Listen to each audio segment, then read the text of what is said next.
Nagbabala naman ang Makabayan Block na ang planong energy infrastructure para sa United States-backed Pax Silica Initiative ay lalo pang makapagpapataas sa halaga ng kuryente at pipilay sa power supply ng bansa. Sa isang joint statement, sinabi ni ACT Teachers Representative Antonio Tino, Gabriela Women's Party Representative Zara Jane Elago at Kabataan Representative Rene Luisco na ang planong Economic Security Zone sa New Clark City ay mangangailangan ng humigit kumulang 5 gigawatts ng kuryente na ayon sa kanila ay lalong magdaragdag ng pressure sa marupok ng power grid ng bansa.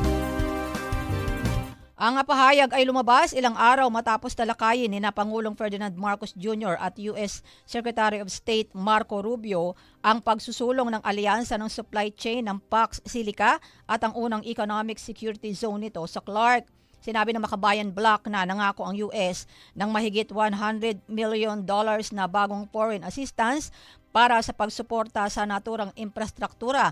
Ngunit kinwestiyon nila ang iminungkahing energy strategy ng proyekto. Banggit ang mga plano para sa isang LNG pipeline sa pagitan ng Subic at Clark at mga pamumuhunan sa mga pasilidad ng imbakan ng solar at baterya.